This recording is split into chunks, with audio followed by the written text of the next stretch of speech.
Good morning. I hope you all have grabbed your coffee and are ready to start a fascinating day. I'm Wendy Chamberlain. I'm president of the Middle East Institute, and it is my very great pleasure to welcome you all to today's conference.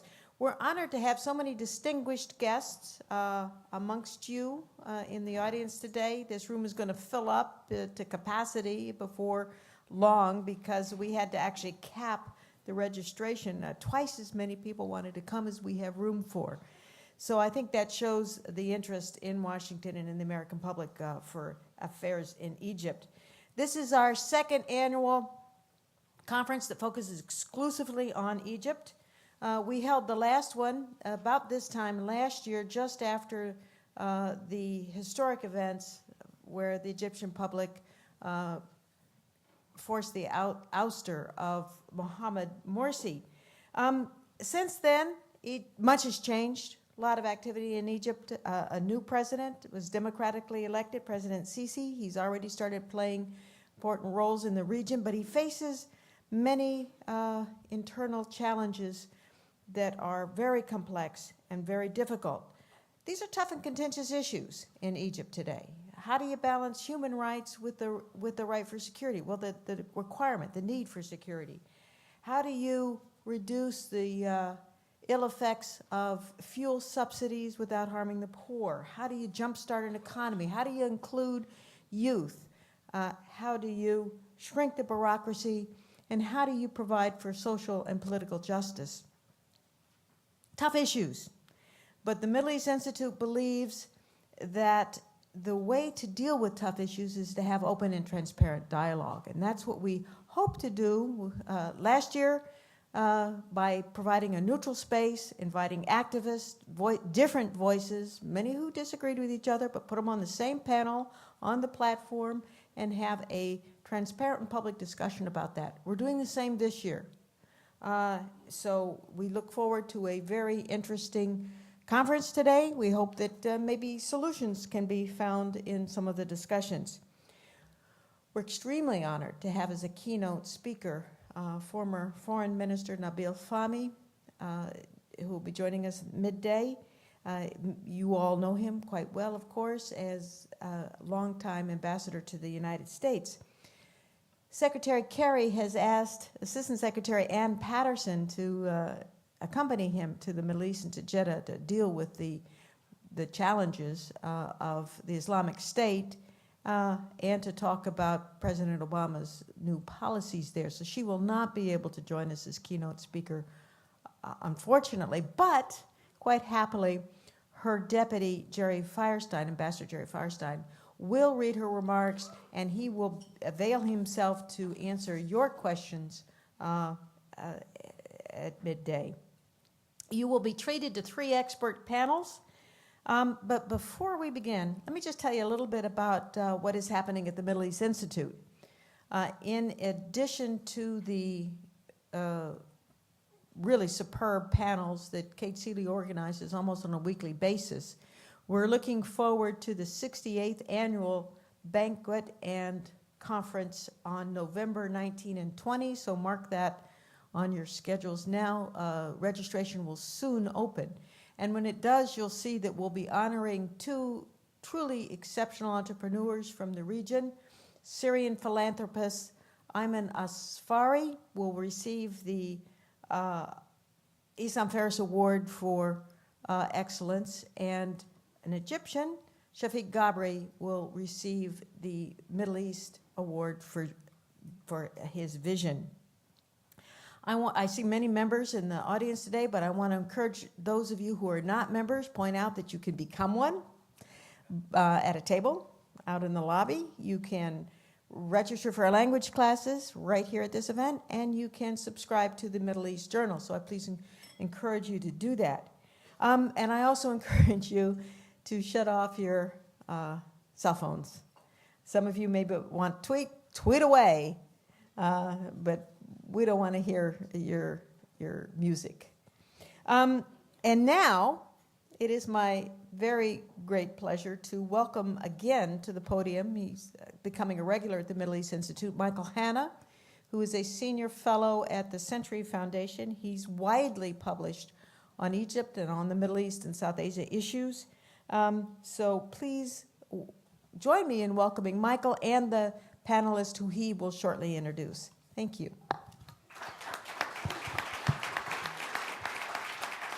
Great. Good morning. Thanks, Wendy.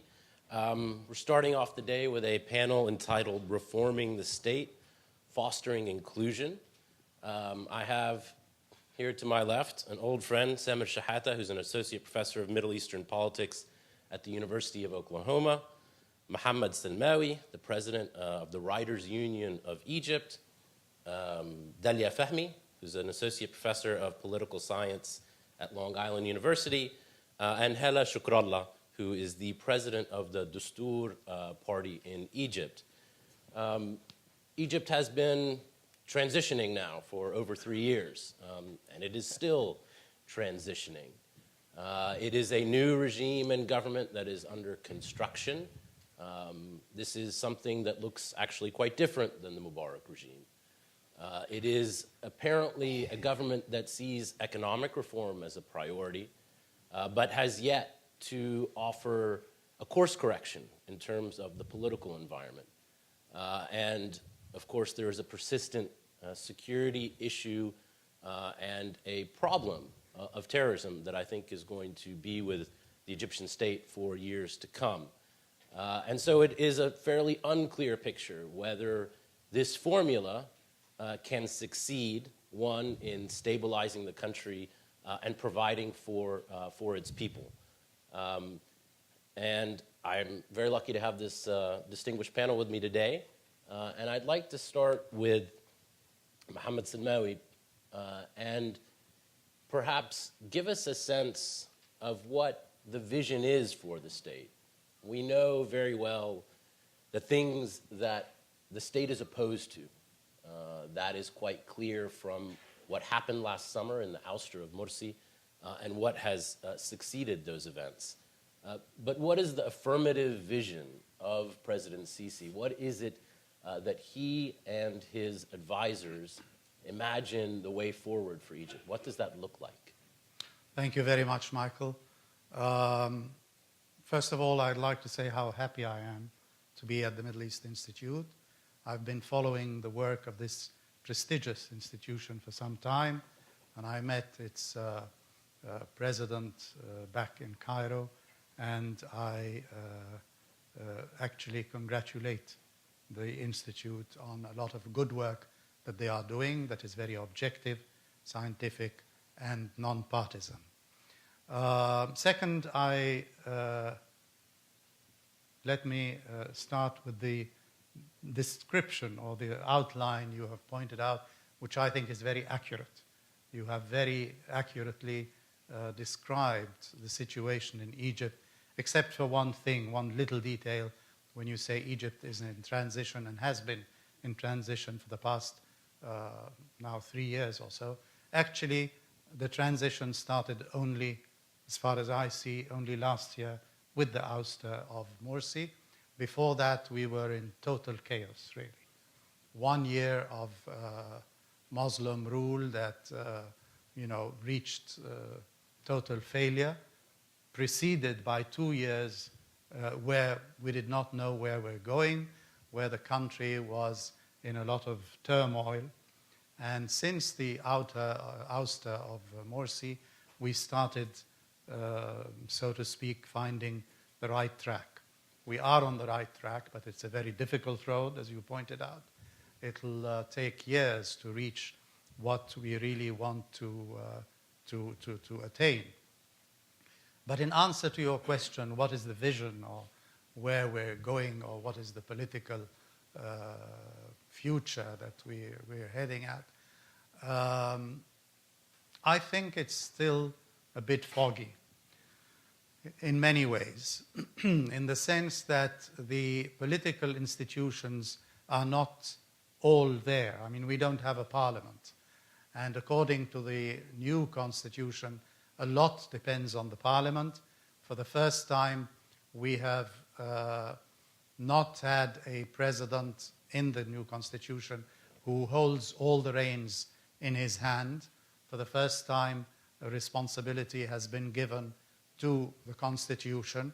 Some people think we have given more than we should, to the Parliament, and some people think we have given more than we should to the Parliament, and this will create some kind of stalemate. But as it is, the Parliament does have a lot to do with the political vision and the political dealings of the country. We still don't have this Parliament in place. We don't even have the advisors of Morsi, sorry, I'll keep making this mistake between Morsi, Mubarak, and Sisi all the time, because we've had 3 presidents in 3 years, which even the United States, with all its democracy, has not had. Four presidents. You presidents. forgot the interim, Ali Mansour. So Yes, of course. That's 4. You see, we forget. He didn't even choose his advisors yet. Only recently, a few days ago, he chose a panel of advisors on scientific affairs with people like Farouk Elbaz and Ahmed Zuwail and others that you may know. But we don't know his advisors yet. What we do know is that we have a new constitution that is the most democratic in the history of Egypt's constitutions.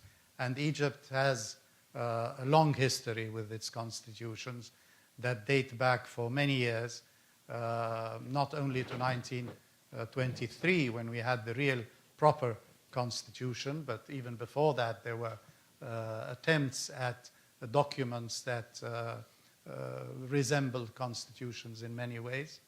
This one is the most liberal, the most democratic, the most civilian as opposed to religious, the religious constitution that we had under the Muslim Brotherhood. And according to this constitution, the vision, whether it's going to be applied or not, is a vision of a modern state that is democratic, where power is shared between the president, parliament, and civil society. In terms of freedoms and liberties and all that, we've had 48 new clauses in the Constitution that had never appeared in our previous constitutions, most of them relating to freedom and freedom of expression, freedom of political belief, and even freedom of religious belief and all that. This draws a kind of outline of the vision we all aspire to reach. Until we have all our institutions in place, we cannot really judge whether this vision is being adhered to or not. But as it is, we have made a lot of progress over the past 3 years, not only over the past year where we had the 1 year where we had the Muslim Brotherhood, but even the 2 years that preceded it, and certainly the 30 years that preceded that under Mubarak. We do have a lot of difficulties. You have outlined some of them that have to do with human rights, with the economy and all that, and we'll have to deal with them. And I think if we stick to the Constitution, we'd be on the right way to solving some of these problems. I don't know how long I have, but have I answered for the time being? Yeah. We'll go to the other panelists as well.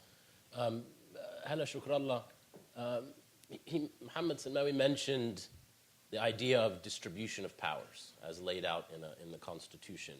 Obviously, there is no parliament, and that is going to be the subject of much negotiation and discussion. And from my perspective, there probably won't be a parliament during this calendar year. It's probably an issue for 2015. What is your expectation now for the role of political parties? This is a country that is in many ways tired of politics, fatigued, disillusioned with what political parties and the political process has wrought in terms of tangible benefits to their lives. What do you imagine now will be the role for political parties like the Al-Dostour Party? And does your vision for political party life have a place in the vision that the state has for the way forward? Well, it depends. I mean, the last thing that Mr. Salmawy said, if we stick to the Constitution. Now, the Constitution itself is under fire right now.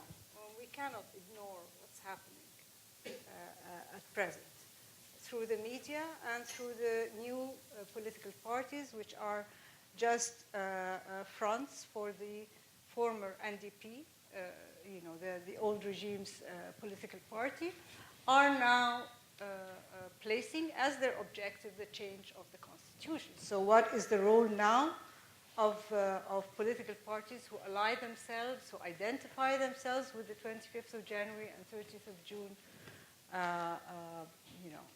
revolution and its extension at 30th of June, is to safeguard that Constitution, because that is all we have come out of from the revolution. The revolution did not rule. So let's be very clear about that. Never have, in any of the governments that consecutively took power, never did, once did the revolution rule. Maybe there was a balance of power at one point, which brought about, especially after the Tamarrud, the rebel movement, which ousted Morsi, there was some kind of balance of power which brought in a few of the people from, like Dr. Baradei, like Dr. Ziad Bahauddin, some of the figures from the political parties. They stayed for a few months, and then, mysterious change of the ministerial cabinet took place, and we were asked, what do you think the objective of the ministerial cabinet was? They said, there is no change in the ministerial cabinet. These people were fired.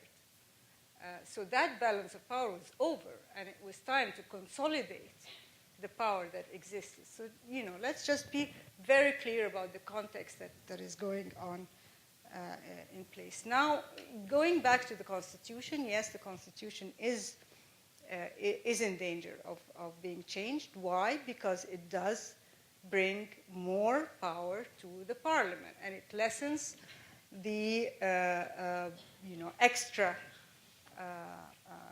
constitutional powers of the government and of the executive bodies, which is something that has not been seen in Egypt for a long time. What is the role of the political parties that are now finding themselves in opposition after they were partners in the creation of a path towards democracy? Well, I think it's to gather together and really very clearly create a path, a third path, that takes us out of the vicious cycle between the oppressive regimes, oppressive, corrupt regimes, and the Muslim Brotherhood or the jihadis or the fundamentalists, whatever you want to call them, because we've been stuck within this duality, which is you either have that or that. What do you want to choose? And this has been our choice every time. Choose this or this. You're not going to get another choice. This happened during the elections. This has happened throughout Mubarak's rule. They were always keeping the Muslim Brotherhood as a card in order to, give out these messages to the West. Well, you don't like what we're doing, but the alternative are these terrorists. They're giving out this message internally now, very, very clearly, because for the first time, people have actually experienced rule under the Muslim Brotherhood, and they did not like it at all. Contrary to the perceptions of foreign governments, is that, they are closer to you culturally, you will accept them. No, they're not closer to us culturally. We will not accept them. And so it's very important for us to carve a path that is truly democratic, that is truly will take us to a democratic mechanisms and democratic institutions. So that is what we're attempting to do. We're attempting to do it through coalitions. We're attempting to do it through a minimum program that would bring us all together for very clear objectives. Well, so you touch on the sort of the often discussed idea of a third way, the alternative to Muslim Brotherhood, Islamism, and a military-led political order. We've talked about this a lot. It's been discussed ad infinitum. Samir, maybe if you could give us a few thoughts of whether you think that third way is a tenable one, if it has space in Egyptian society. I think it's an important point. Do these nascent parties, do democratic forces have a constituency in Egypt?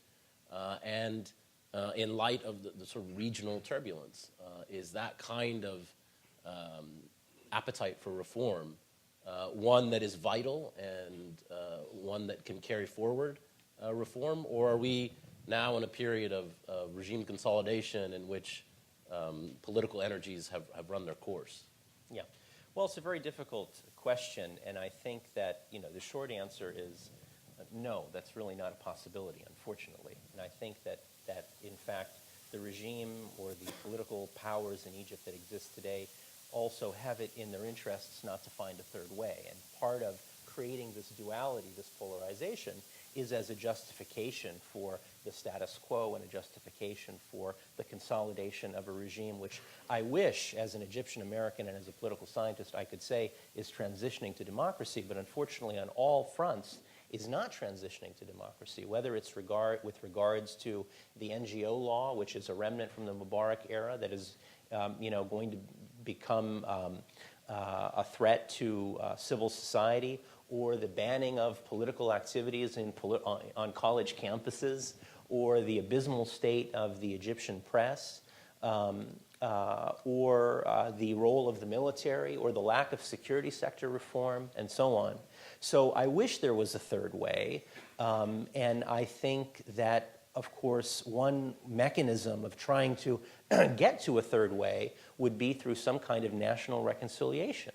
And at one time, of course, on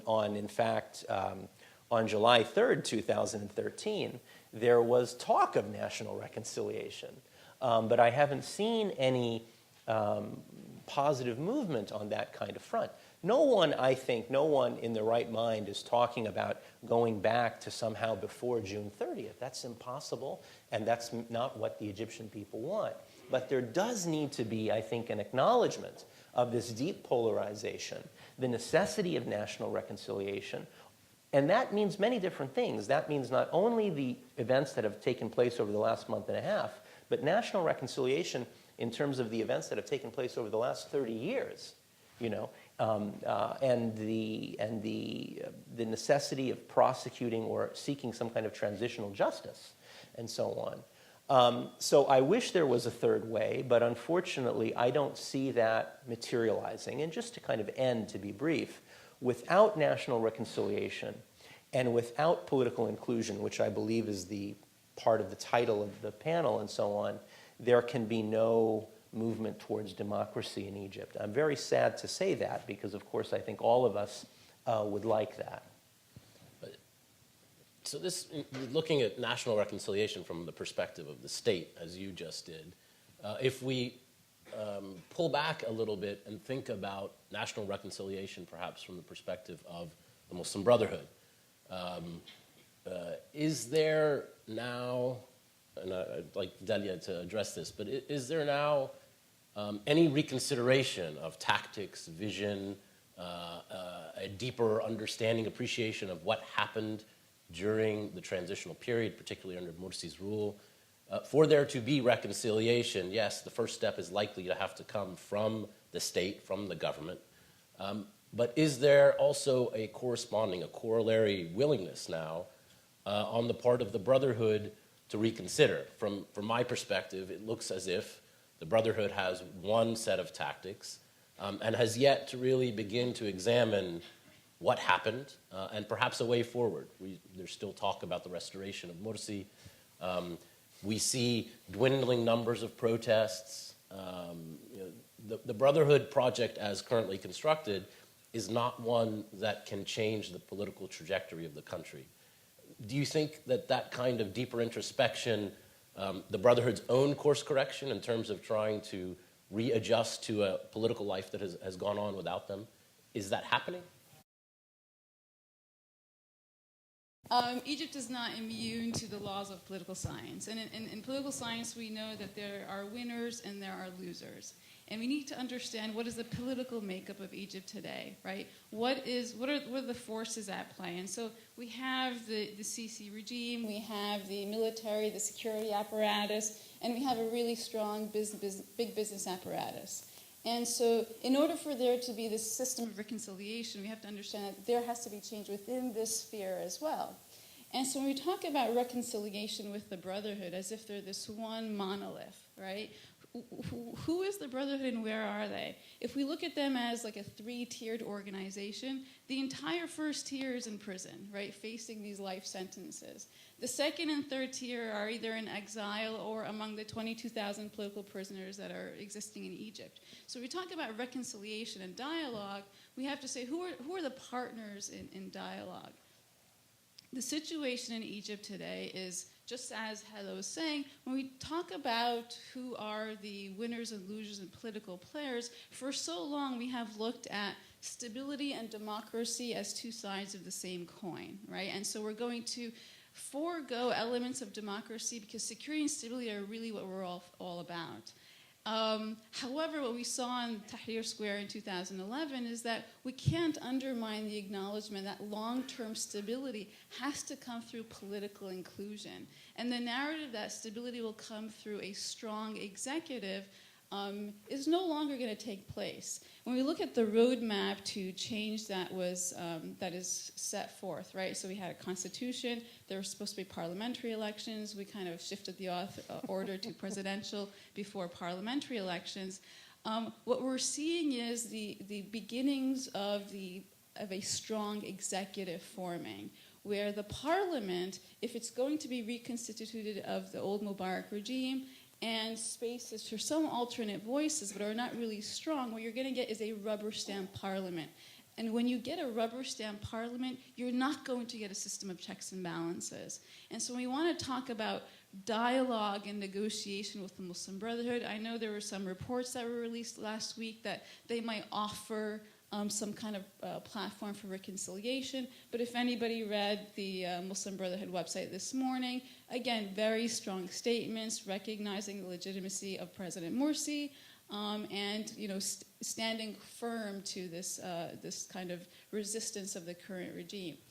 If we also look at the Muslim Brotherhood in its internal structure and dynamic, we've seen that much of the youth has been marginalized, especially during the Morsi regime, right? Very disgruntled foes happening. But we also see an element of the youth that has been put in prison, tortured.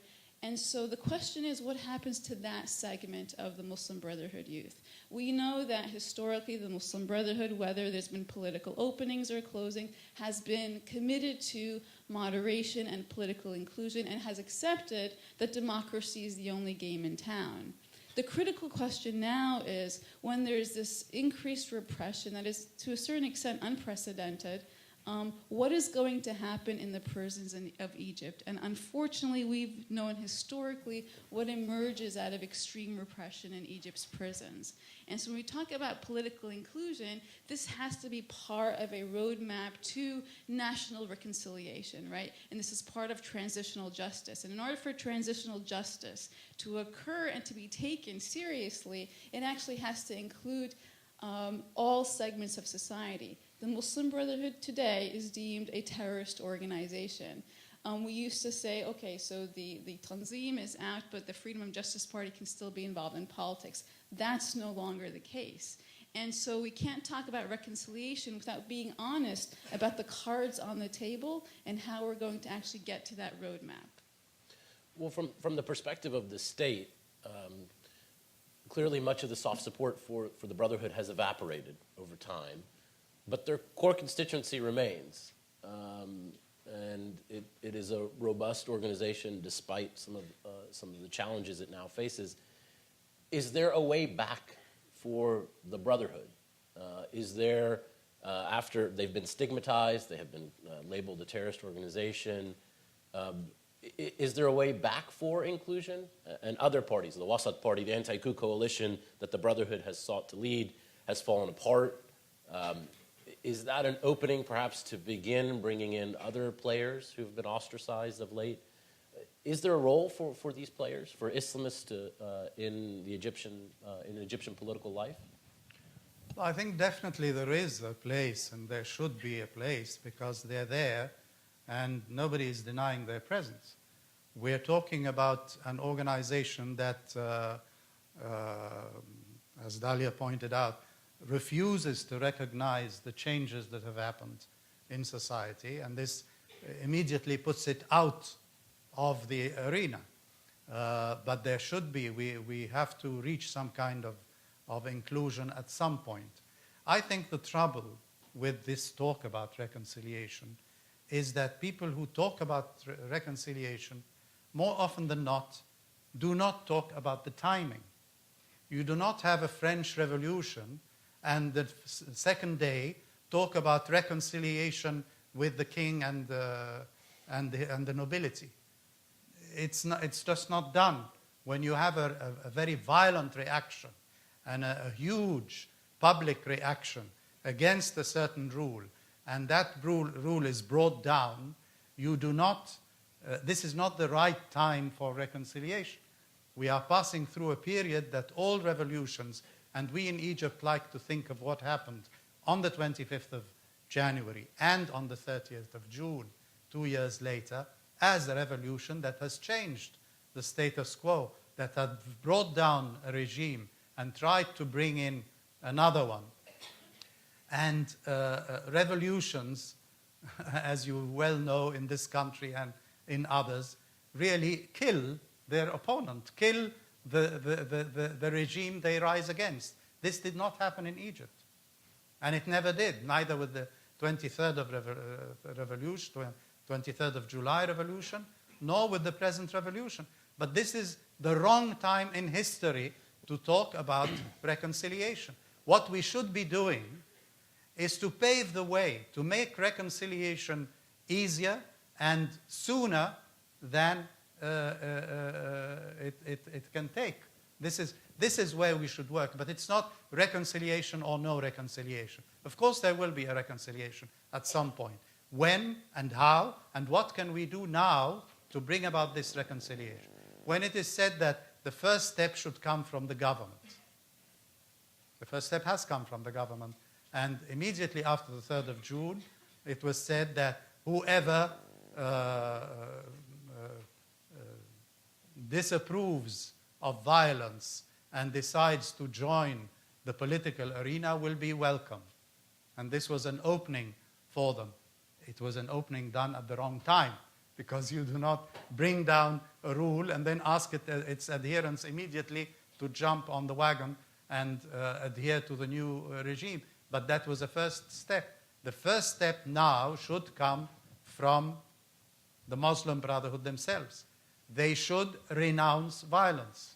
They should show some kind of recognition of the changes that we have undergone in Egypt since the fall down of Morsi. They have shown no sign of that. They seem to be, in a state of denial, and this is not the best situation for a reconciliation. But I want to go on from that to the third way. The third way, I believe that the future is for the third way. In fact, I believe that what the revolution of the 25th of July was all about was the third way. For many years we have been faced with a situation which, as it was rightly pointed out by Ms. Shukrallah, it was either the Mubarak regime or the Muslim Brotherhood. There was no third way. But all of a sudden, a revolution takes place all over the country, and a third way emerges. The people who did this revolution were against both alternatives, They represented a younger generation that is well educated, that was dissatisfied with the status quo in Egypt, that aspired to a more modern, more up-to-date state that Egypt deserves. And for a while, we saw a third way emerging that is neither Muslim Brotherhood nor the old Mubarak regime.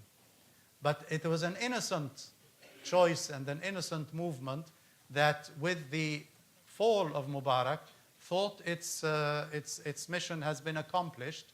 They cleaned up the street behind them, left Tahrir Square, and went back home. And that was the chance when the Muslim Brotherhood jumped on the wagon and acquired power because there was a vacancy there.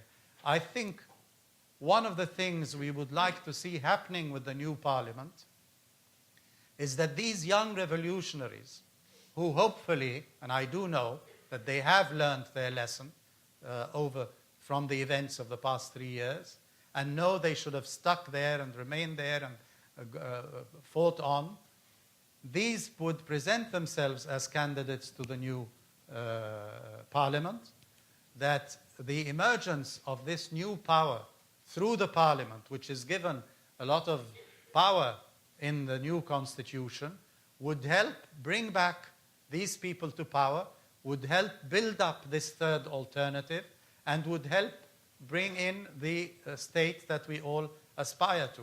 Of course, these people need help.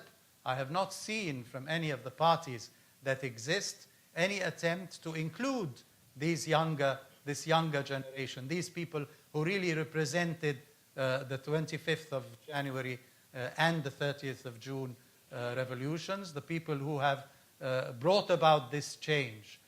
We in Egypt have a responsibility to adopt this new generation, these new revolutionaries, and this is the only way out, because the Constitution allows for that through the power it gives the parliament. They can't do that because they're in jail. Yeah. Right? Well, The so young this is, revolutionaries are in jail. right, so I mean, the this- problem yeah, is that on this is also a very important issue. You see, I I'm think sorry, this is a sweeping generalization. it is a You sweeping cannot generalization. all say that But- the revolutionaries who have done, they were April 6th is banned. hundreds of Ahmed Maher is thousands in jail. of young... Al Abdel Fattah is in Yeah, jail. but so I mean, it's No, clear no, that we're we not can going go to on and count. on and Still on. a lot But the out point there. is No, that no, no, Egypt no. isn't Give him- just give transitioning him to a second. democracy, even for non-Islamists, right? Even for non-Islamists, Egypt isn't necessarily transitioning to democracy. And I think that's also, That's another sweeping generalization. Well, I mean, even if we accept the look- description of a revolutionary competition between the state and the Muslim Brotherhood, it's clear now that the scope of repression is much wider than the Brotherhood. Someone like Ahmed Maher is in jail. Other young activists are in jail. We see hunger strikes. It's not solely a competition between the Islamists and the state now. And Salman, what of that? I mean, where is there? How can we talk about democratization, space for democratization, when we see these kinds of counter signals in Egyptian political life? Well, I think we can't speak about Egypt transitioning to democracy, unfortunately. And I'm very sad because I wish, we were moving in that direction. But I mean, as I mentioned, almost on any measure, right, whether we're talking about civil society and civil society freedoms, whether we're talking about the ability of students on college campuses to engage in peaceful politics. Of course, some kinds of activity is not allowed, and I agree, and against the law, but peaceful political activity. Whether we're talking about the necessity of security sector reform. And let me just say something here for a moment. I think for some of us, at least, one of the most important hopes of the January 25, 2011 uprising, because it wasn't a revolution, unfortunately, was for the possibility of a fundamental restructuring of the relationship between citizen and state, and the restoration of dignity to the individual in all of their dealings with the state and representatives of the state, and particularly the police and the security forces and so on. We haven't seen any discourse, any recognition even, from the current regime that there needs to be a fundamental restructuring of the Ministry of the Interior. We haven't heard that kind of a discourse. If you ask me, that is more important than putting a piece of paper in a ballot box every 4 years. That is the rule of law, no more abuse by the police, no more intimidation, treating people with dignity and so on. These things, I think, are fundamental. And they go beyond whether it's the Islamist or the non-Islamist and so on. And we could go on, whether with regards to journalists in jail, whether it's in regards to issues of transparency in politics and so on. I haven't seen sufficient evidence to convince me that Egypt is transitioning to democracy. And in fact, I've seen evidence in the contrary. Hanna, maybe, I mean, it's the scope of repression that Semir talks about in relation to the stability of the state. The state has no rivals at this point. From my perspective, this is a regime that's here to stay. It's not going anywhere. Why then is the scope of repression so wide? What is the goal? I mean, this is a regime that is not going to be threatened, frankly, by these nascent political parties, by youth activists. Why is the scope of repression so wide? Why is the enforcement of the protest law so draconian? What does the state hope to accomplish here? Well, I think you have the ghost of 25th of January very much looming above everything that the state needs to correct. You have the same institutions, as you were saying. You have the same institutions that functioned during the Mubarak era are still functioning right now. And that is the crux of the matter. This is very central to the problem. The same people who were in charge of the Ministry of Interior are the ones that are in charge of the Ministry of Interior. So one of the main targets of the 25th of January was the Ministry of Interior, because, I mean, if we all remember, the movement of Kullina Khalid Said, we are all Khalid Said, the young man who was killed in Alexandria under police brutality. He's one of the, it's one of the main issues which mobilized all these people around, the fact that we have to do something. We cannot live like this any longer, and that's why human dignity was one of the main slogans. And so now when you're looking at the reconstruction of the state, you're looking at how do you prevent these people from once more rising against state institutions in the same way. And so, one of the things that immediately happened, the passing of the legislation preventing demonstration. Now, we did not see that law was in any way implemented against the Muslim Brotherhood or the Islamists or the jihadis. It was not implemented against them. It was implemented against the peaceful demonstrators solely. And we have a severe problem with that and with what's happening with these youth. And we've been talking about it in the media and going to, the district attorney and so on.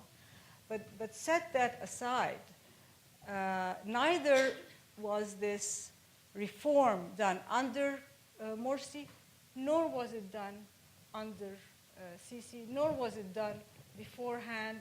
I mean, throughout the 4 presidents we had, the Ministry of Interior was not touched. Morsi brought in the same minister that was there beforehand, the ex-minister of Interior. So from the beginning, whether you're changing a few figures from the top, there is absolutely no change going on in the regime, which is, one of the main slogans was, the people want a change of the regime. Well, that didn't happen. So what you're looking for is, how do you do it now? Under a very different context, with the whole issue of terrorism looming, and we all know when that, big sign is flashing in a country, and you had it here in the U.S., war against terrorism, people immediately are willing to give a little bit of their freedom in order to combat terrorism.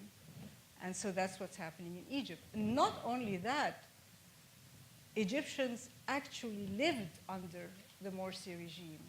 Egyptians actually were subjected during the Nahda and the Rab'a sit-ins to certain forms of violence that occurred.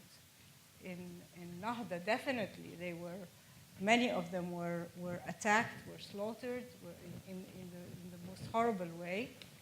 And after the disbursement of the Nahda and Rab'a, the jihadis and the Muslim Brotherhood took to task the Christian Egyptians and felt that they were the culprits, the real culprits for the 30th of June, and went and burned something like over 82 churches and shops of Christians, and they really, carried out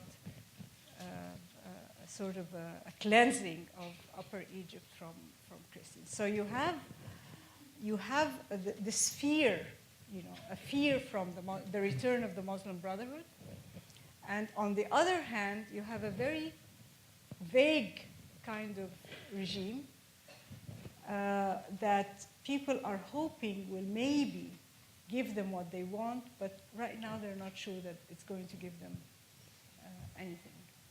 So it's very, very difficult to maneuver within these two elements. In talking about security, and obviously there's the discourse about a war on terrorism, Egypt has a problem with militancy. It's awash in arms from the Libyan war.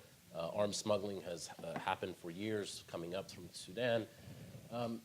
So there is a problem with violence. There is a problem with terrorism. And Dalia, you mentioned Egyptian prisons and what is happening inside.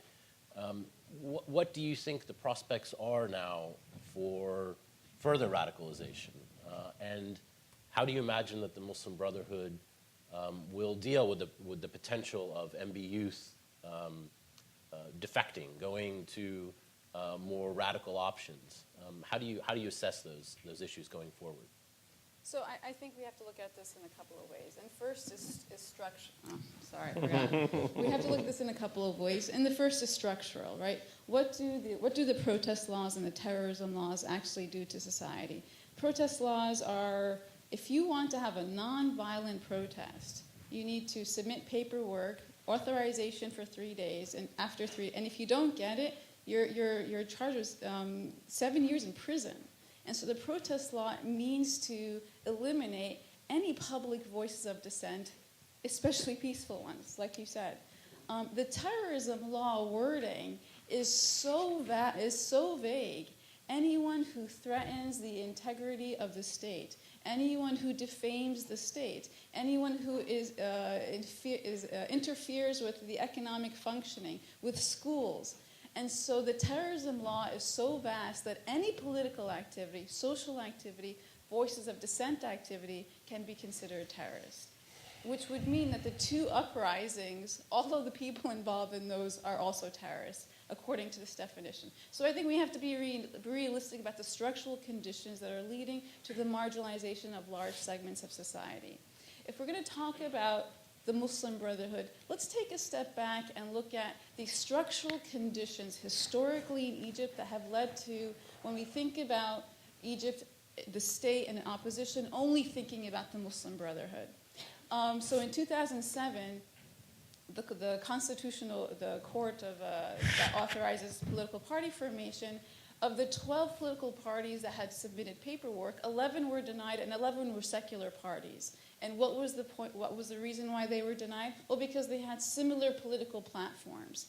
And so historically, systematically, leftist parties, secular parties, socialist parties in Egypt have been undermined. And so when you come to post-2011, what you're dealt with is, well, the Muslim Brotherhood now can put its foot on the scene.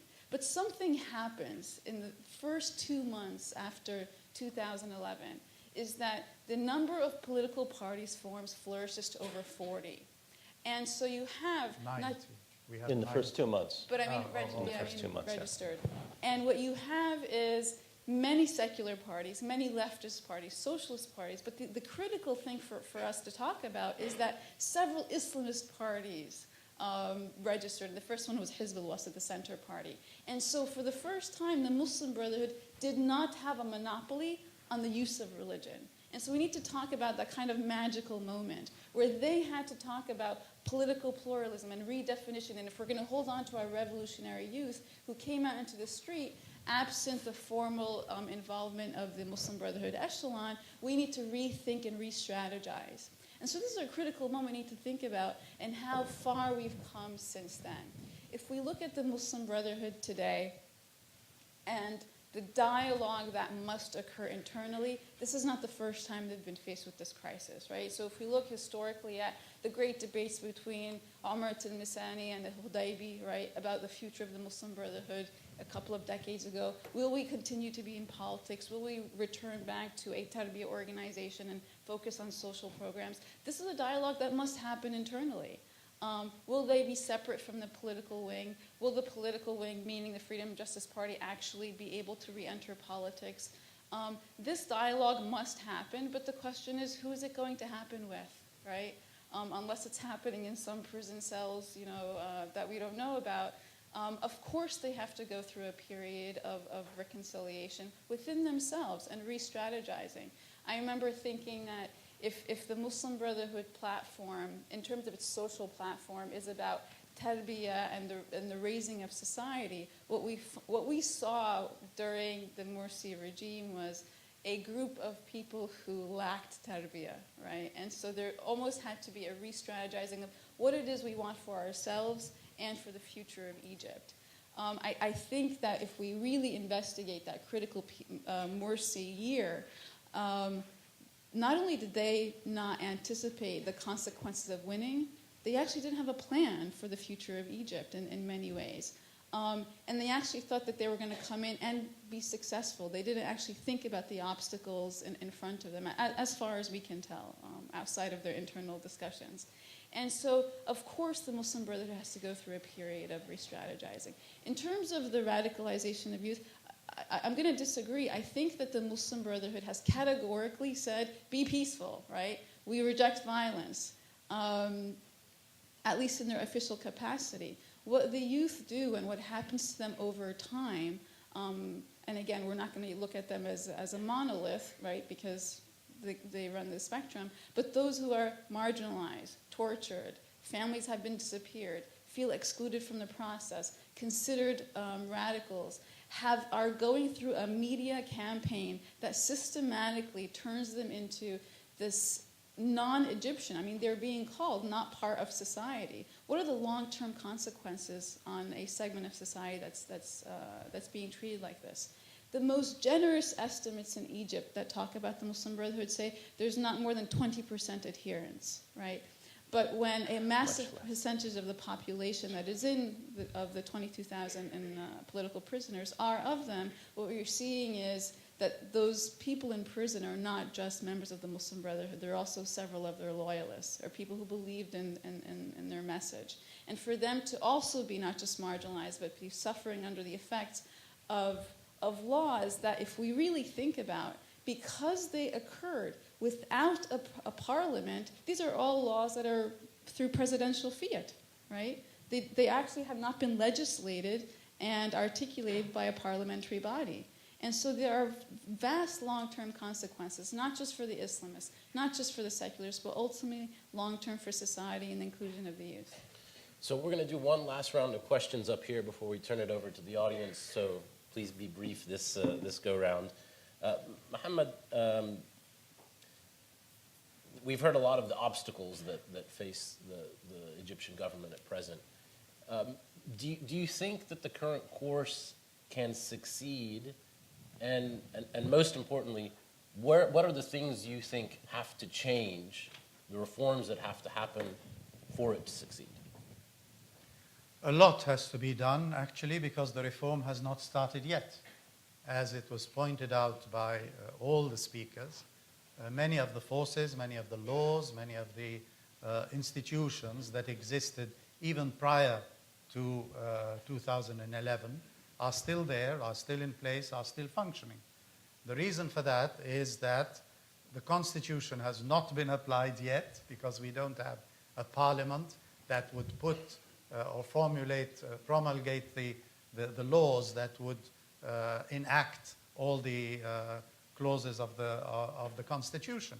So we are living with a new Constitution that the people have voted for overwhelmingly as a sign of adherence to the new system and as a sign of their objection to the old system that they brought down. And on the other hand, we do not have the parliament that would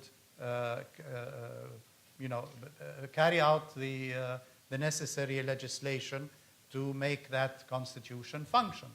So when we talk now about the situation in Egypt and we say it's not democratic because there is a law that does this or does that, many of these laws date back to the time of Mubarak. Many of these laws have not been changed yet because the instrument for this change has not been put in place yet.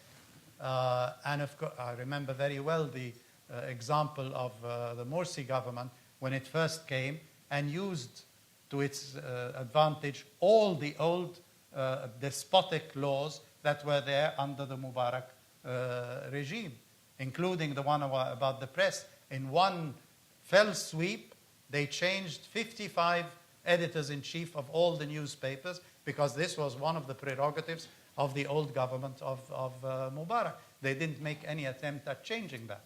And when the President Morsi decided to bring out the law, because he does have the legislative power in the absence of the parliament, he brought about a constitution, a presidential decree that made him immune to any kind of legal objection or legal questioning, that made his actions unquestionable. So we are living still in a period, and that is why I said we have not been living in a period of transition. We are just starting the period of transition. We are still living under the old laws. But what we have not spoken about at all is the new forces that came about. It is not true that everybody is now in prison. Everybody who matters is shut in jail and being tortured, and you only have the old Mubarak.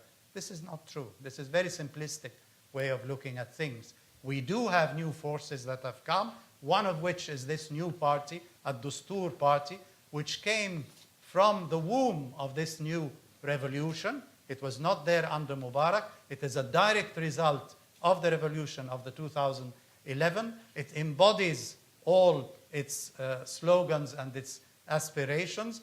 It has a lot of young generation following. We have another party, the Free Egyptians, Al-Masriin Al-Ahrar, which was also created after the revolution, which represents the same thing, which is very widespread. We have forces there, political forces, that have developed over the past 3 years. These forces are getting ready to run for elections in the parliament, and it is out of these new forces that represent the younger generation, who are not all in prison, by the way, that we are to expect the change. Now, do the laws and the Constitution allow this new force to create the new Egypt that we all aspire to? Yes, it is there in the Constitution. It is up to these new parties, of which I have mentioned 2, and there are other forces that have not been organized into official parties that are also active, like the Tamarrud movement or the rebel movement, that are also organizing themselves and getting ready to go into parliament. And all these forces adhere to the new constitution.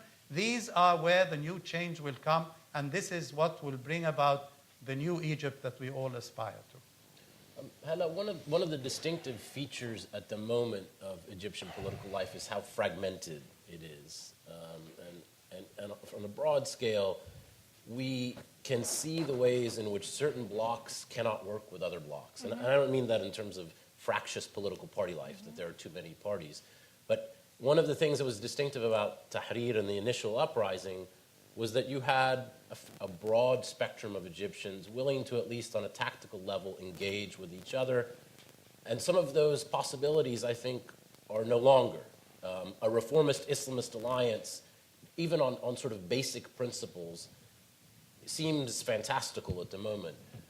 We knew very quickly after the uprising that the revolutionary forces wouldn't deal with elements of the former regime. These kinds of barriers to actually having sort of organized political life, do you imagine that they are now a sort of structural feature of Egyptian politics? And can you imagine in the future more cooperative engagement with Islamist political actors, with elements of the former regime, whether that be Ahmed Shafiq's political party?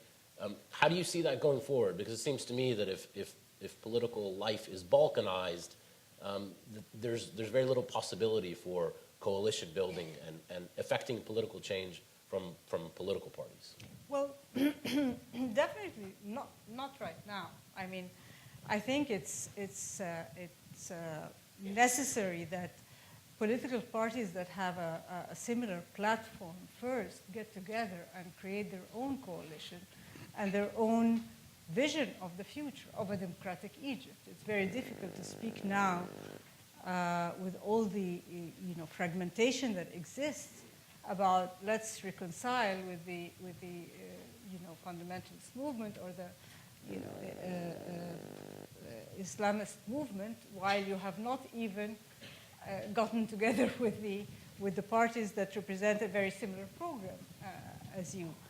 So no, not at this point. At this point, what we are very much concerned with and very much invested in is a coalition that brings together all the political parties, social movements that are invested in a democratic Egypt, and to have sort of a minimum program that joins them together and that sets out goals and objectives and a path that they should follow.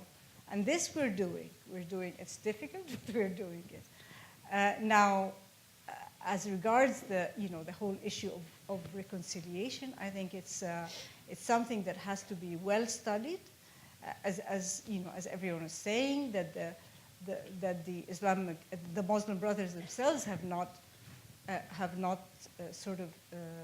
studied their, looked back and taken out the lessons, learned from the whole process, because they've been an integral part of blocking the democratic path in Egypt. And I think that has to be recognized.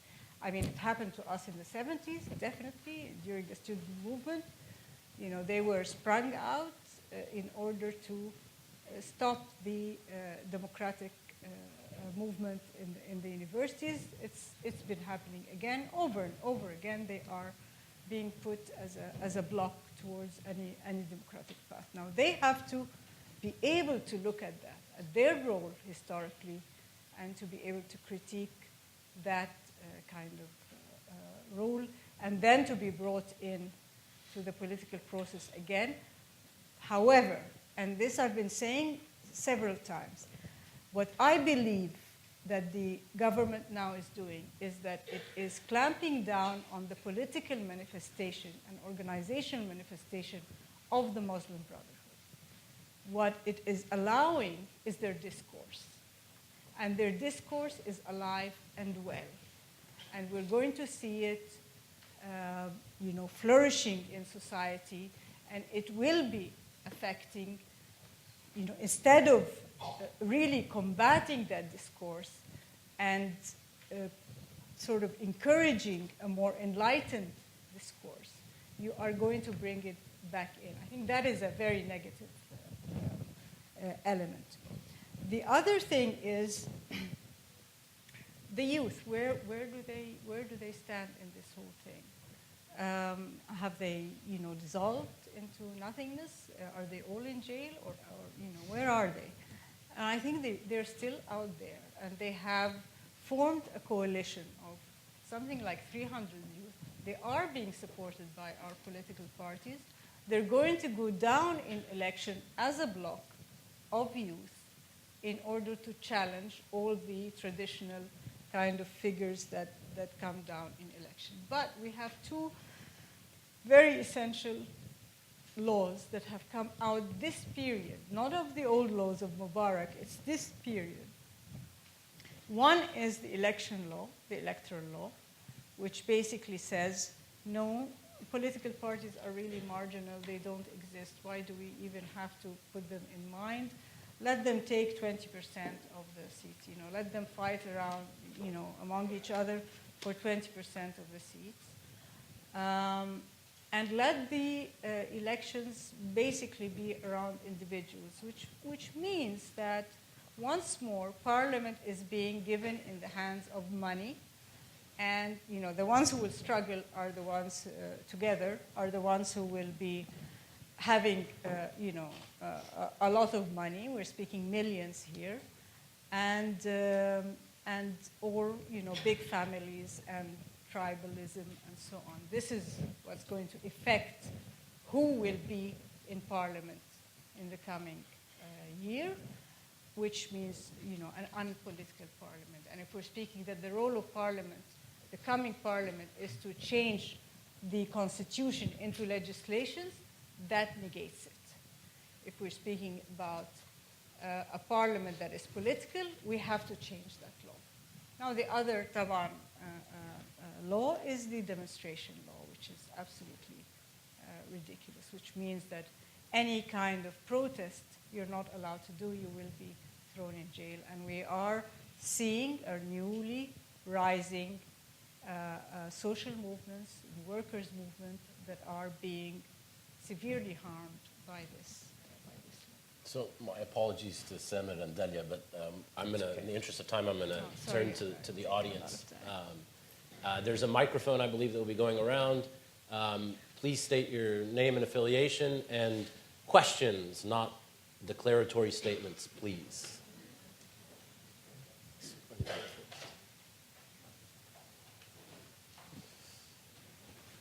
Mohamed Ahmed, IHS Foundation for West Africa. My question is to the panelists, especially I just came from Egypt, so I'm coming very fresh. As somebody, I just came and I see the basic infrastructure needs in the country is totally unstable from the state's standpoint. Like the electricity, like I said one day, I calculated how many hours I have electricity. It came 5 hours per day. That's the amount of electricity I get in my house. How do you see the state addressing the basic needs for the citizens? Is it the health, the food, the standing in line to get a bread? And people can't really earn their living. Like economically speaking, we're dealing with math. 1 + 1 shall equal 2, regardless of who is in charge. MB, BBB, BBC, it doesn't matter. People need to eat.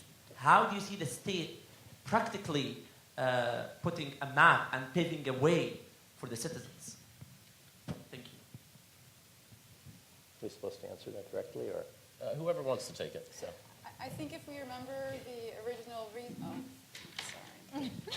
the original point behind the whole revolution uprising, soft coup of 2011 was, freedom, transparency, democracy, but also it was for food stability, jobs, if we think about 54% of Egypt is youth, 54% of Egypt's under the age of 24.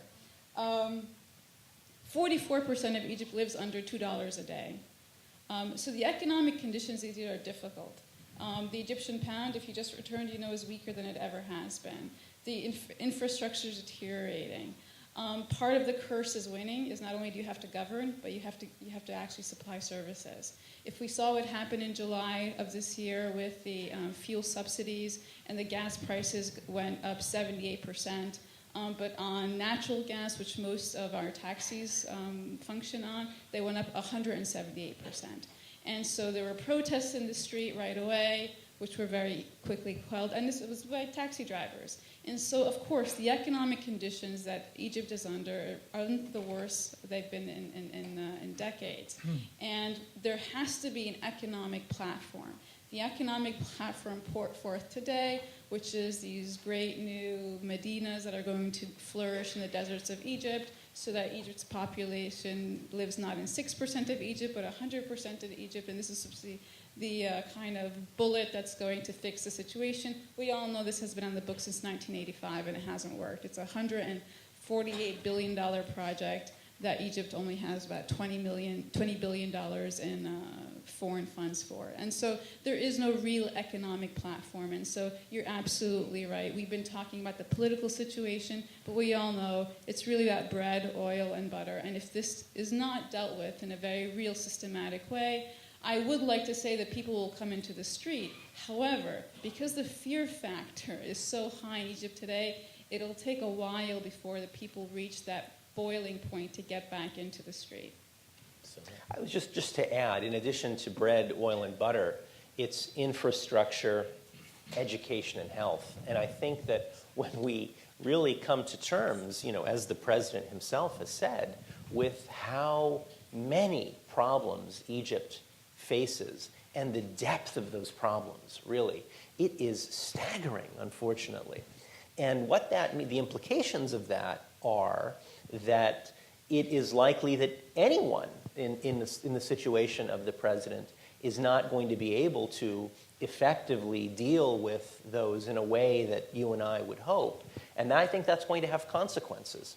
And those consequences might be in the form of decreasing popularity. It might be in the form of more protests. It might be in the form of some kind of dissatisfaction. But I think it's important to understand, I think, the number and the depth of the challenges, let's put it that way, that Egypt faces. They're quite staggering, unfortunately. Well, I know we're going to have a panel on the economic question, and we have our able former Minister of Finance who's going to be on it. But let me tackle the political aspect of that economic situation.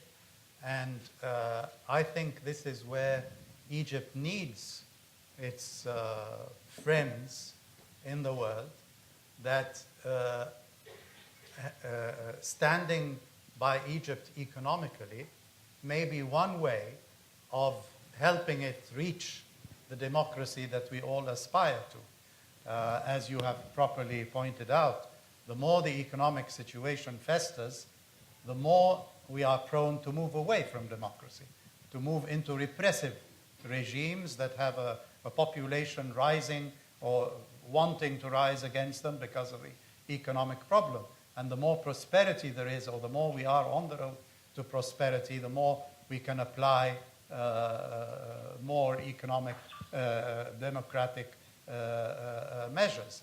And this is a very difficult situation between the economy and the political aspect, and the insistence that Egypt should reform first politically so that it can get economic aid, I think beats the question. We should realize the very intricate relationship between both, and I think this is what some of the Arab states have understood and have been very forthcoming with aid to Egypt. That is not going to solve the problem overnight, of course, but in giving such aid in billions to Egypt, they knew that this was also helping foster a new political system that is not that is against the Muslim Brotherhood and all they represented. So there is a political aspect to it, which I think we should be aware of. So I'm going to take 3 questions this round because there's a lot of hands up. Marina, do you want to go first? Marina with the Wilson Center. I would like, my question is mostly for Mohamed Salmawy, but I would like to hear from the others. You talked about the unprecedentedly democratic character of the new constitution. Can you point to any laws that have been enacted by this government, decrees, whatever they are, that embodies the democratic spirit of the new constitution? Because certainly the ones that have received the most attention seem to go in the opposite direction. Okay, I'm going to go all the way in the back in the corner.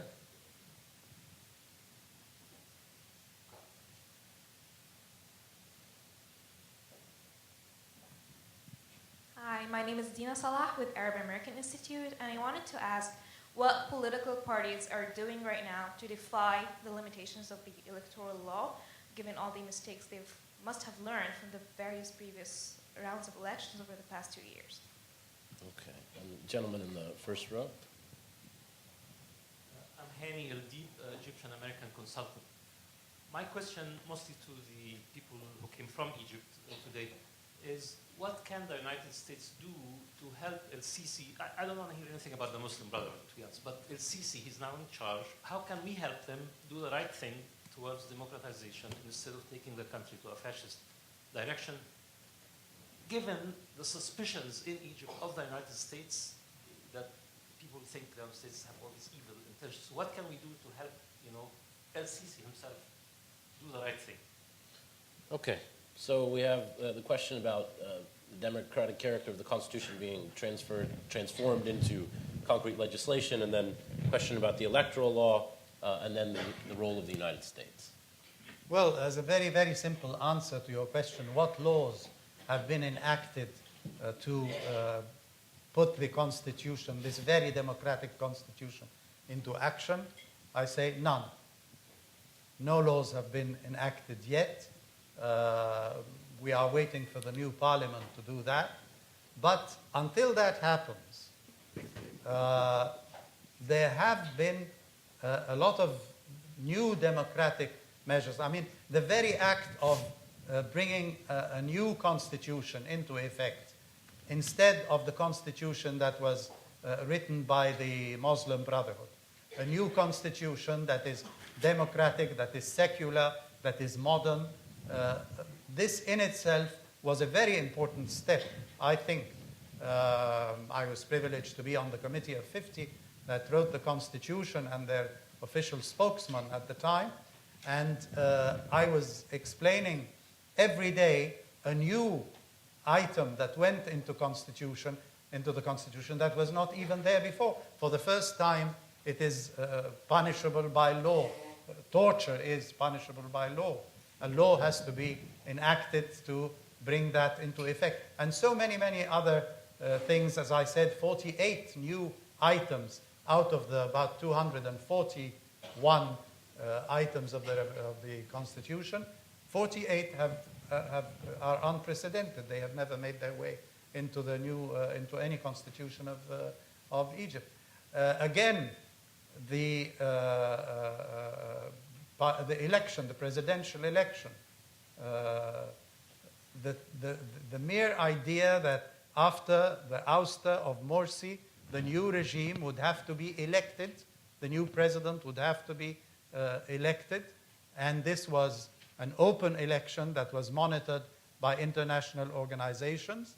The coming elections of the parliament, and I think they may find their way before the end of the year. It is a very important election. I think it's going to be one of the most important parliaments we have.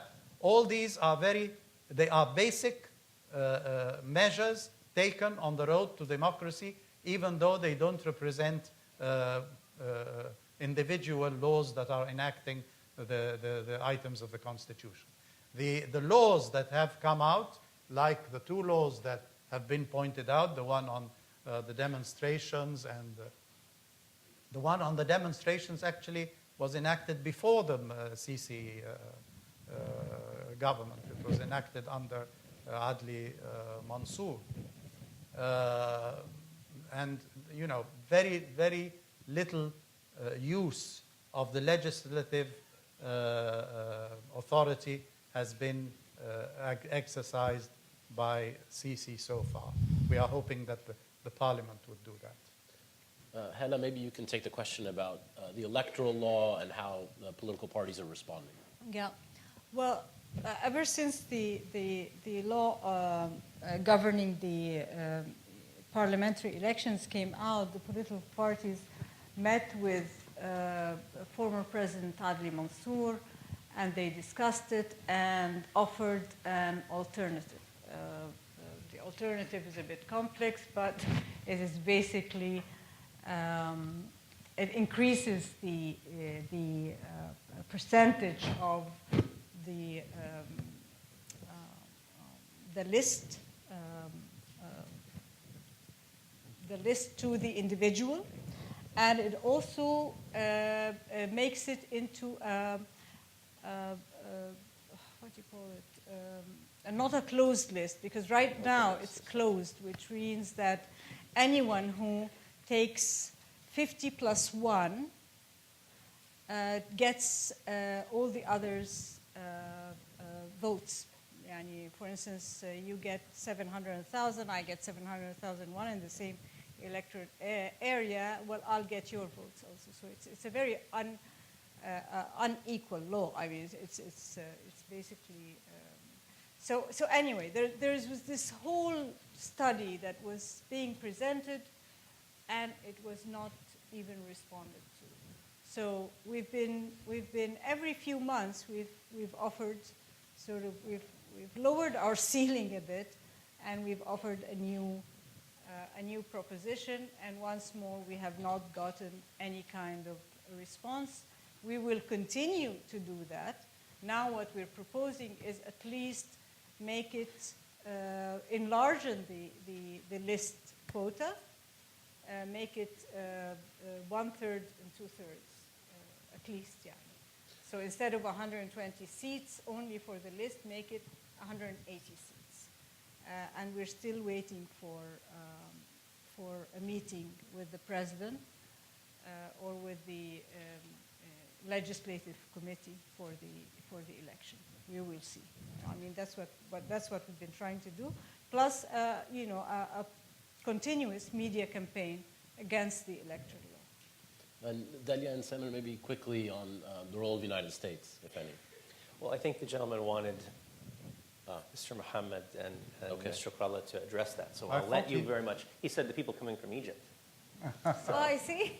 Well, half of you comes from That's right. Well, more than half, but we can talk about that afterwards, yeah.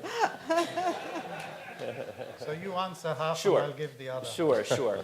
I think, you've hit on the idea, and you more than intimated, I think you were explicit about the distrust or the concerns of the United States. And of course, I was speaking to someone earlier about this. There's a great deal of misinformation or a great deal of false ideas about what the United States is after and what American policy has been, whether the United States supported the Muslim Brotherhood and Morsi and so on, and is being overly critical with the new government and so on. And I think that, that's obviously an obstacle to positive relations. What would Egypt would like? I can imagine that Egypt would like more economic assistance, would like less criticism with regards to its domestic politics. They would probably like military equipment to come, on time as opposed to being delayed. That's from the perspective of the current regime. Whether that's, good for democracy or good American policy is an entirely different question, I'm afraid. And now my half? Yes. Well, let me address the question about the mistrust or distrust. I think there's a lot to be said against American policy as regards the events of the last 3 years in Egypt. The first thing we heard from the United States was by Hillary Clinton at the time, was foreign minister. She said, no, the Mubarak regime is a stable one. That's right. We stand by the Mubarak regime at a time when millions of people were out in the streets calling for the downfall of this regime. This was the first thing we got from the United States.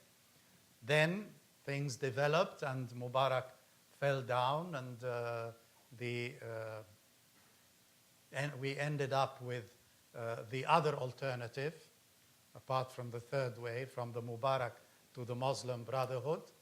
There was total support, and we were hearing all sorts of praise as if we have reached, the pinnacle of democracy in Egypt with the very undemocratic Muslim Brotherhood regime that was pulling people in the streets and beating them to death not because they are Christian, but because they are Shiite and not Sunnis. The amount of museums that were looted, the amount of Christians that were beaten and driven out of their homes and their villages en masse. All this, there wasn't much concern in the United States, and that was the second thing we heard from the United States.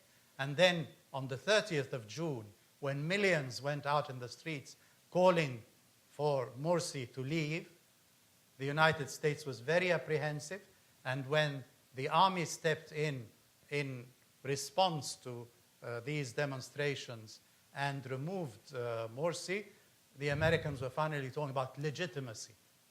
And we have to stick to legitimacy, and Morsi has the ballot box, so we cannot. And we were saying democracy is not just the ballot box. Say, yes, but he has the ballot box. We stand by legitimacy in Egypt. Of course, later on, when Sisi ran for elections by the ballot box and got his own ballot box, Kerry was saying, but democracy is not just the ballot box. And now what we're hearing is, first of all, it was the legitimacy and that the Muslim Brotherhood had to come back, which of course nobody now said, nobody in his proper mind says, except for the Muslim Brotherhood. American policy moved from that to now saying it's reconciliation, as if this is the be-all and end-all of anything in Egypt. Once you have reconciliation, it's milk and honey, and everything will come. I mean, this is very unrealistic. It proves to the Egyptians that the Americans are not really aware of the complexities of the situation in Egypt. You cannot have reconciliation. What have the Americans done to help the reconciliation? How have they used their links and close ties with the Muslim Brotherhood to help them play the political game and not refuse all the changes that have happened? Very little.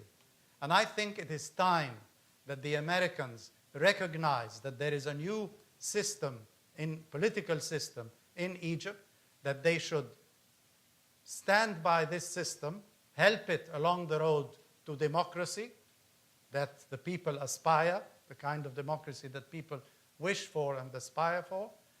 The arms, there's no problem with the arms. The regime in Egypt and the Pentagon are on very good terms. What we're talking about is the White House and the State Department. And this is where a lot has to be done. Europe has been more forthcoming, a little bit more forthcoming than the United States. There's been more economic aid from Europe. There's been more recognition that there is perhaps an opening to a democratic system, and unless the democratic friends of Egypt around the world stand by it, it may be very difficult for it to reach that democracy that we're all hoping for. So 2 more quick questions from the audience, and I'll go back to the panel for very quick last responses. All the way in the middle right there. Thank you. My name is Matt, Syria Relief and Development. The notion that political inclusion is the cornerstone of long-term stability, I agree, but at times I feel it's an academic idea for conferences like this with little traction on the streets of the country right now. How can that notion gain steam among the Egyptian populace, given the context of what's happened and the fact that their experience with inclusive politics hasn't yet produced the stability that we say it will? Okay, and the woman on the right. With the School for Conflict Analysis and Resolution at George Mason.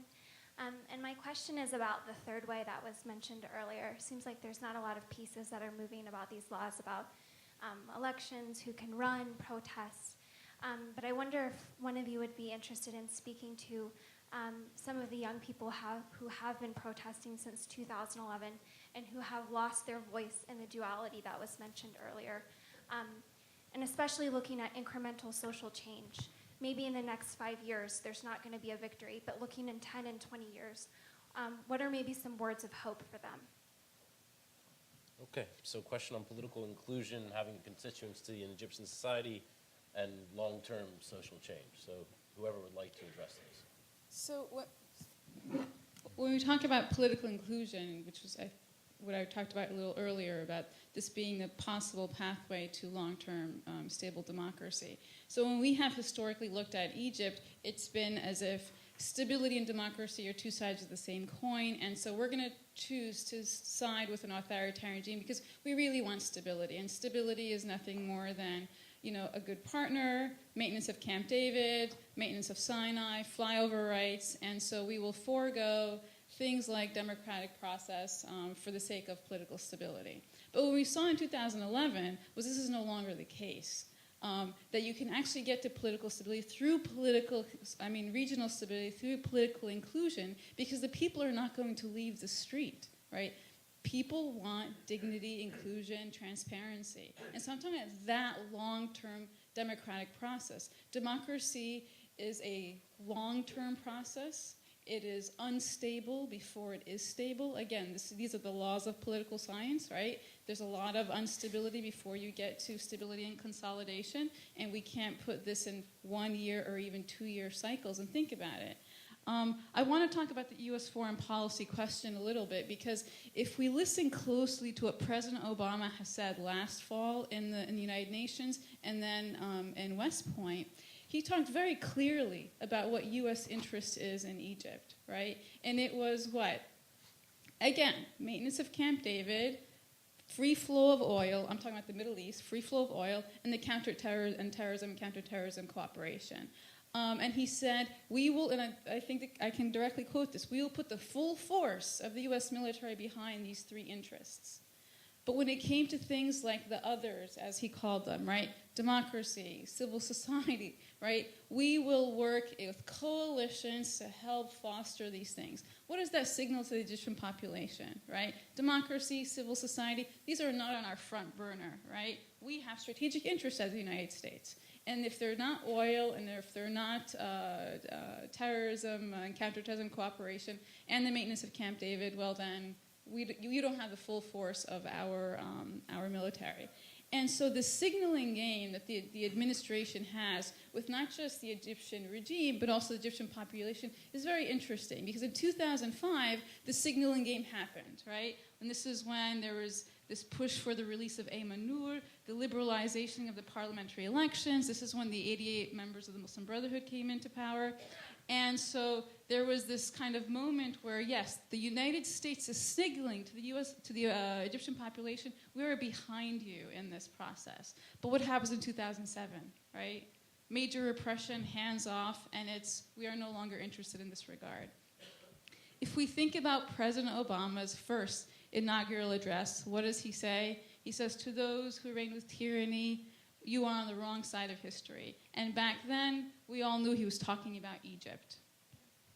Today, we are further and further along on the wrong side of history, and the United States has accepted the status quo. We just saw last week the 10 Apache helicopters that were holding on to that aid that was not going to be released until the pathway was not met to democracy. Well, the 10 Apache helicopters are coming. And so when we think about this as interest, I think we should separate the signaling game with the Egyptian street and the commitment to democracy and the one that's being done with the Egyptian administration. And I think the Egyptian administration can rest assured that they have the United States behind them because of the greater geopolitical situation, right? We have influence from Russia, Saudi Arabia, Israel, and so I know that's a completely different discussion, but the United States had to reassert itself on the side of Egypt very quickly.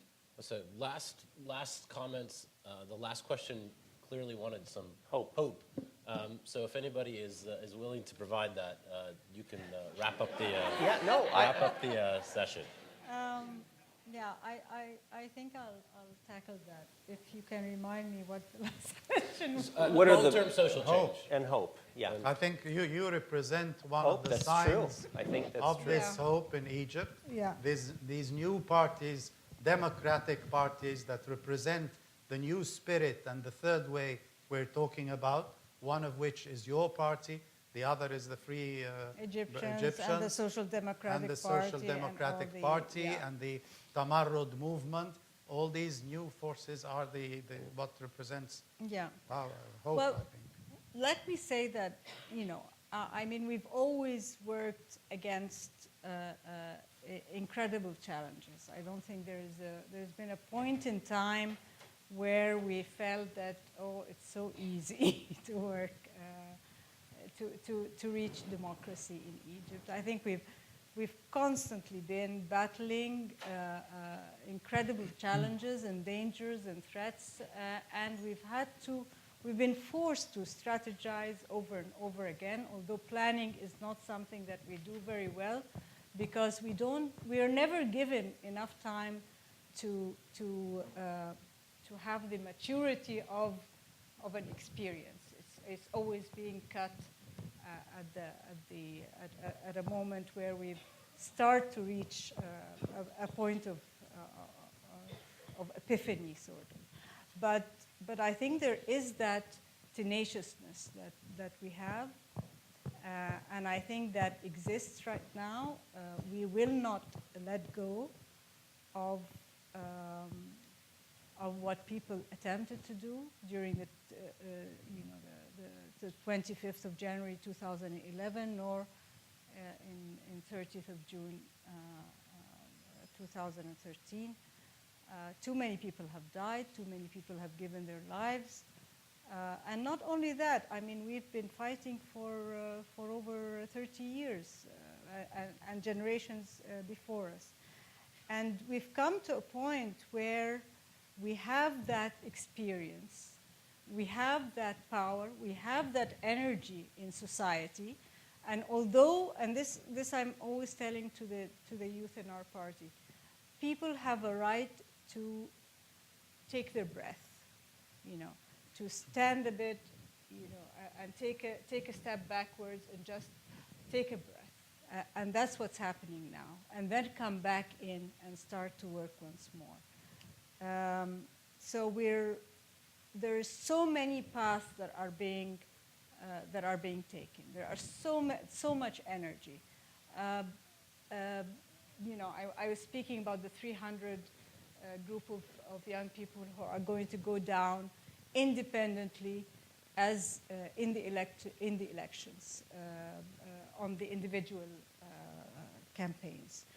And there are different groups working on multiple issues and on the issue of democracy. We are now at the point where we are offering alternatives, and that's for the first time. We are not at the point of only maintaining ourselves as an opposition, a no opposition, no, we don't like this, no, we don't like this. No, we are now offering alternatives. And the last example was, for instance, on the whole issue of energy, where we had a big conference where we actually offered an alternative policy to the government, and we've been able to sort of impose it and are going to follow it up and see how it's being implemented. Now, this cannot continue without, and somebody said, what's your power on the ground? Well, this cannot continue without a power on the ground, without being able to mobilize people on these issues, without being able to connect with people on these issues, because these people on the ground, in the different areas, in the different poor areas and slum areas, were an integral part of the revolution. But what they perceived is, well, the revolution has not given us anything. So, what has it given us? Well, we're going to go back to our own reality that at least we know. I think that's a point that we need to change. We need to change the fact that, no, there is something to offer. No, they are part of the solution. And I think once this happens, a real alternative, a real third path will be carved out. So there's the dose of optimism. I think we'll probably need to close. Very briefly, a very important variable that has happened in Egypt, and I think we have to be aware of that, is the maturity that the Egyptian people have reached. Over the past 3 years, the Egyptian people have become an important factor to reckon with. Before that, nobody took the public and the people into concern. If you had a deal with the president of Egypt, you had Egypt. Now the Egyptians went out in the streets on the 2011, brought down a regime. When they were dissatisfied with the new regime, they brought down the second regime, and they have changed a lot of governments along the way. This kind of people now will not be satisfied without having the real state that they aspire to, the democratic state that meets their dreams. They are there, and unless you satisfy them, they are a force of change that cannot be put back into the bottle again like the genie. Okay, we'll end there. Thanks very much to the panelists, and thank you.